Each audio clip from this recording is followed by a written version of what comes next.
Fala galera, tudo bem? Eu sou o Fernando César, obrigado por assistir mais esse vídeo e hoje nós vamos falar sobre o MacBook M1. Se você tem interesse e quer saber mais sobre esse produto, vem comigo.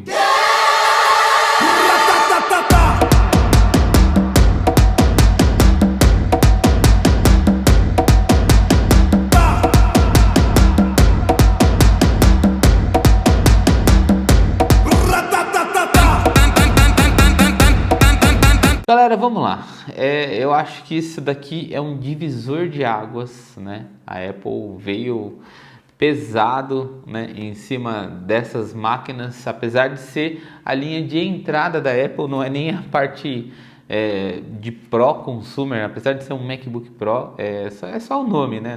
É um MacBook de entrada da linha mais barata que eles têm atualmente hoje no mercado, mas o bichinho veio violento e quando eu vi o lançamento, quem acompanha aqui o canal sabe que eu fiz até uma live comentando sobre isso, né? E não vi a hora de ter acesso a essa máquina. E quando eu descobri que poderia ter acesso, não contente, eu acabei vendendo quase tudo aqui, ou tudo que eu tinha de computador da Apple. Ainda tem mais um MacBook à venda, mas tirando isso, meus dois iMacs foram embora e eu resolvi migrar totalmente para essa nova tecnologia que, para quem não sabe, quem não está entendendo nada, isso daqui não é só um MacBook como você já está acostumado aí no mercado. Aqui eles mudaram o processador Intel, que era o padrão que a gente já conhecia como i5, i7, i9 aí dos MacBooks atuais, para o Silicon. Aqui é o modelo M1, que é o primeiro processador, né, feito aí pela Apple. Eles já vinham testando isso em iPads e iPhones. É mais ou menos aí o mesmo estilo de chip, né, de processador. E esse processador é muito bacana, porque ele é minúsculo e ele conta com 8 núcleos de processamento. Na verdade são 4 de processamento, 4 de eficiência de energia. Então eu já vou explicar o que é isso. E tem mais 8 núcleos de processamento de vídeo. Então ele não tem uma placa dedicada igual a gente tinha no meu MacBook antigo, por exemplo, uma Iris Pro da GeForce, da Nvidia, qual que é aquela outra? Da Radeon Pro. Então ele não tem uma placa de vídeo dedicada. O próprio processador processa tanto os cálculos normais, né, para as tarefas, quanto o processamento de vídeo. Então isso parece ser assustador, mas realmente na prática eu já percebi uma grande diferença de performance. Então vamos parar de falar um pouquinho, vamos abrir essa caixa. Lógico que já foi aberta, já foi testado.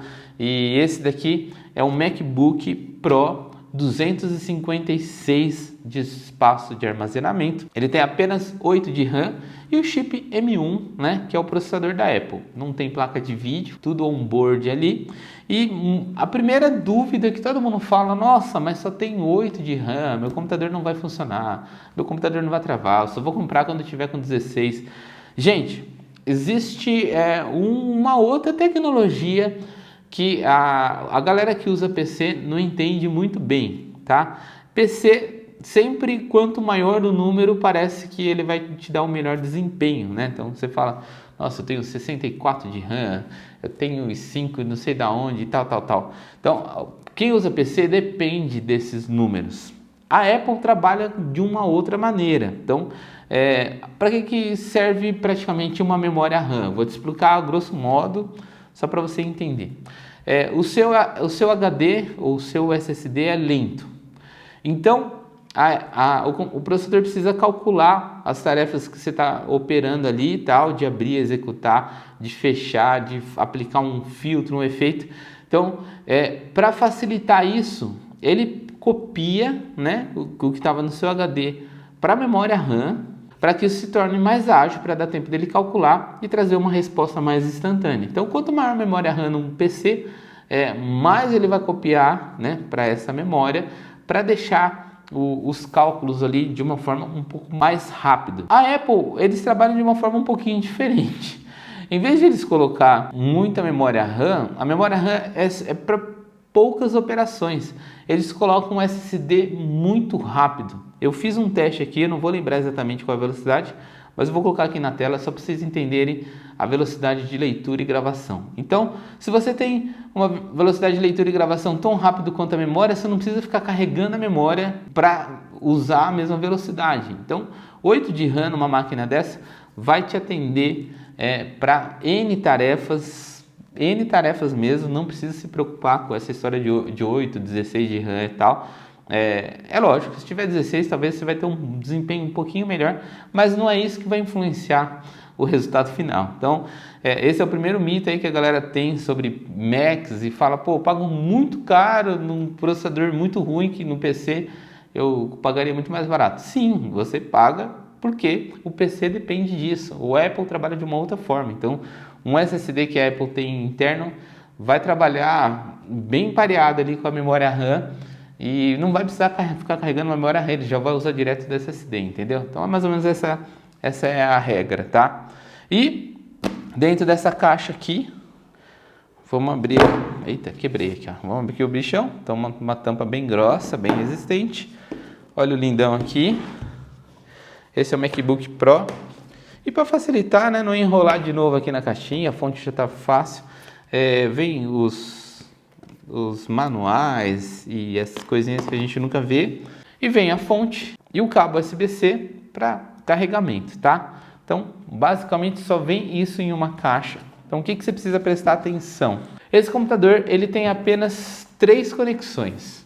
Então, tem 2 USB-C Thunderbolt do lado esquerdo e um fone de ouvido apenas. E com isso você consegue trabalhar? Consegue e consegue muito bem. E hoje eu vou explicar as formas que eu trabalho. Então, abrindo aqui o computador, né? Ele já está... Eu já instalei com as minhas configurações, já deixei ele tudo certinho aqui para facilitar o vídeo. Então, o que a gente encontra quando a gente clica em maçã sobre este Mac?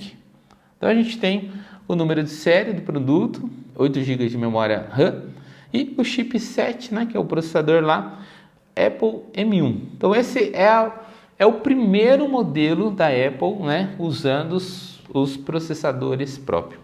Aparentemente, se você já tem um MacBook 2020, por exemplo, você não vai perceber praticamente nada de diferença. Eu tinha um MacBook 2018, então ele ainda trabalhava com outro teclado, que foi um teclado que a Apple desenvolveu para ele ser mais clean, mais fininho, porém a galera não se adaptou muito, ainda prefere aquele teclado mais mecânico, assim, mais de afundar.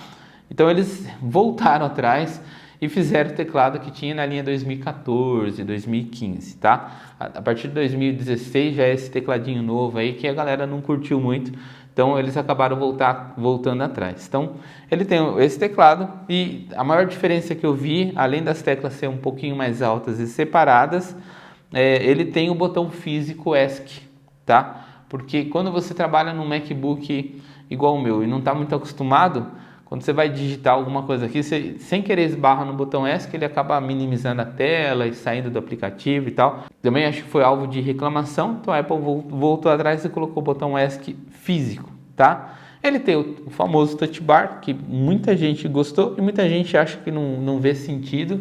E aí eu já vou dar uma dica, porque existe 2 vertentes desse computador aqui para você trabalhar. Tem o MacBook Air e o MacBook Pro. Então são 2 computadores que vieram com esses novos processadores e a sua escolha. O Air não tem o Touch Bar e esse tem. Então já está aí. O Air você vai economizar uma grana e esse daqui você vai gastar um pouquinho mais. E no resultado final eu acho que são muito parecidos. A gente ainda vai fazer testes, tá? Em cima deles. Nós estamos com 3 MacBooks M1 aqui. Tem o MacBook Pro, que é esse que eu estou apresentando. Eu vou fazer o vídeo do MacBook Air com 512, que ele tem o mesmo processador, e a gente também tem o MacBook Air de 256, que ele tem 8 núcleos de processamento e 7 núcleos de vídeo, tá? Então, só essa diferença aí.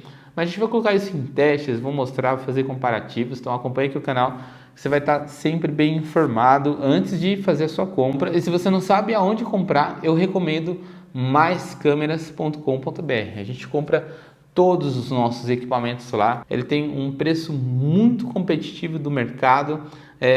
Todos os produtos que a gente encomendou chegaram, né? Falta apenas um item. E assim que chegar esse item, eu vou fazer um vídeo aqui da minha mochila, porque esse ano a gente renovou todos os nossos equipamentos. Não ficou praticamente nada do que eu tinha. A gente trocou tudo, câmeras, lentes, acessórios, computadores. A gente fez uma mudança geral aqui da nossa estrutura.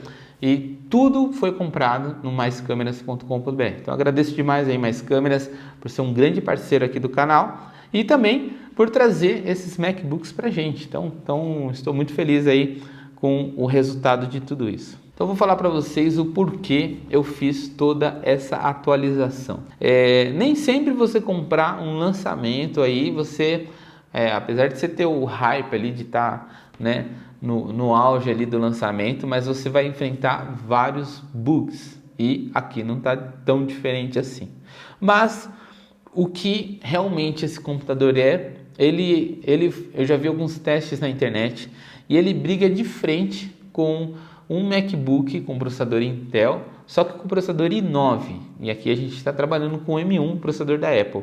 E com esse MacBook, além de ser i9, com uma placa de vídeo dedicada de 6 GB, tá? E esse não tem placa de vídeo. Então, você tem um computador que é de entrada com volume, com um preço muito acessível, a partir aí de $1.000. Então, esse Mac custa lá fora $1.300. E ele tem duas portas Thunderbolts, que é talvez o que eu mais estou sentindo falta do meu anterior, né? O anterior eu tinha 4 portas, então eu trabalho sempre na tomada, um USB-C na tomada, o outro com o meu SanDisk pendurado, né? O meu SSD externo. E quando eu precisava descarregar um cartão, eu vinha na porta lateral aqui e descarregava. E esse daqui não tem, então você tem que andar com um adaptadorzinho. Então, para mim esse foi o único problema que eu vi assim de cara quando lançou. Eu falei, vou até esperar, mas, né, resolvi não esperar, acabei comprando para testar essa tecnologia e passar para vocês aqui como tem sido aí o meu uso, tá? Aparentemente, eu já fiz algumas edições, não muitas, e ele está com um desempenho muito bom. Trabalhar com 4K, ele está trabalhando como se estivesse brincando com 1080, numa placa de vídeo muito boa. Então você trabalha tranquilamente no 4K. Arquivos de drone, né, e do Osmo, que são arquivos que eu estou acostumado a trabalhar, que sempre deu aquela engasgada. E aqui ele roda muito, mas muito fluido. Em alguns momentos assim, quando você coloca um speed, ele dá uma engasgadinha, né? E rodou muito bem. Para exportar tem sido fantástica a experiência, ele está exportando muito rápido e o uso em si, você vê uma máquina muito sólida, tá? Então eu tinha um iMac 27 polegadas com placa de vídeo de 4 GB com 6 núcleos de processador e eu gostava muito de trabalhar, um computador muito robusto assim, né, durante a edição, e o render era muito bom. E aqui é como se eu estivesse trabalhando no iMac, só com uma tela 13 polegadas e totalmente portátil. E o mais bacana de tudo isso, ele até tem uma ventoinha, mas é raríssimo o caso para ele ligar. Então, você trabalha sempre com um computador bem frio, um computador assim que não exige muito do processador e mesmo assim você tem um desempenho muito, mas muito bacana, tá? Eu já fiz live, né, utilizando OBS e quem utiliza OBS sabe o quanto o suga da sua máquina. E eu fiz uma live fazendo backup, né, fazendo a gravação da live e ele utilizou o processador de mais ou menos 25 a 30%, transmitindo e gravando. E no meu outro computador rodava mais ou menos aí 60%. Então, por aí você já percebe o quanto ficou eficiente. E o mais bacana de tudo isso, ele tem mais ou menos aí 18 horas de autonomia de bateria. Então, essa eficiência de energia faz com que o computador trabalhe durante longos períodos sem depender de uma tomada. Então, se você está numa externa, se você precisa trabalhar e não tem uma ponta de energia lá para você resolver o seu problema, você consegue trabalhar, editar, entregar o produto e ainda vai sobrar bastante bateria para você navegar na internet depois que você terminar.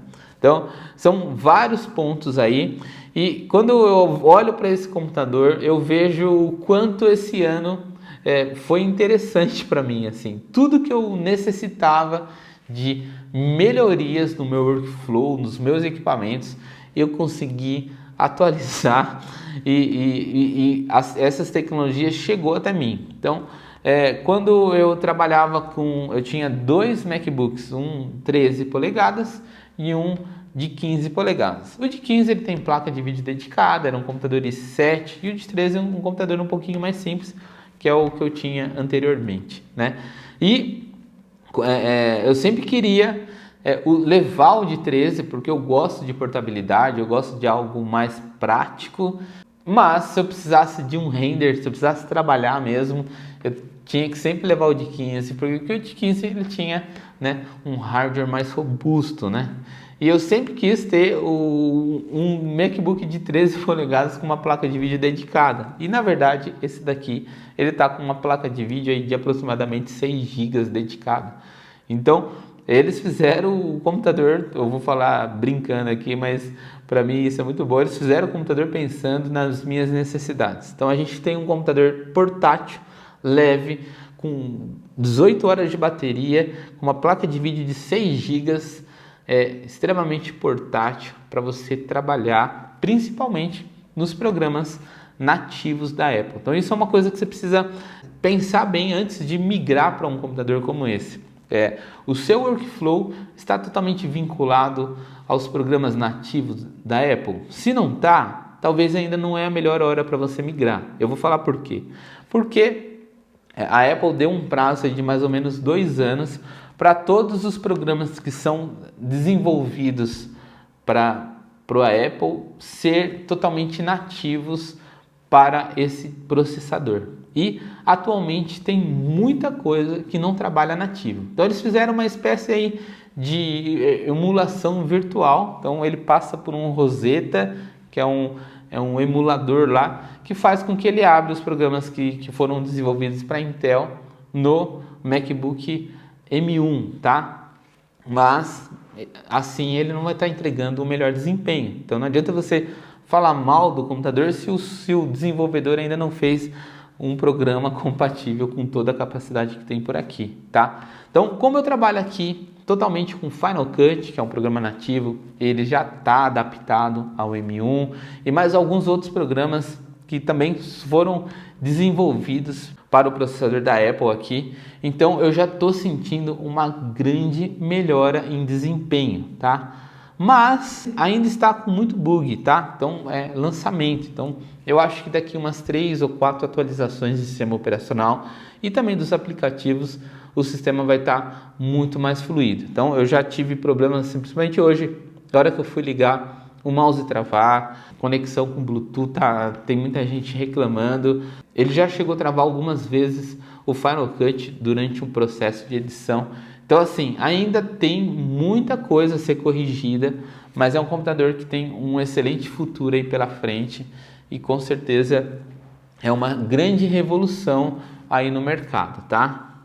Principalmente pelo valor. Então, se você compra um computador com uma configuração excelente, com uma portabilidade, com uma bateria e pagando apenas aí $1.000, $1.200, eu acho isso muito competitivo e a Apple veio para brigar com gente grande. Bom, galera, então fico por aqui. Obrigado por assistir mais esse vídeo. Espero ter tirado as suas dúvidas. Se ficou mais dúvidas, escreva aqui nos comentários e até o próximo vídeo. Um grande abraço. Valeu!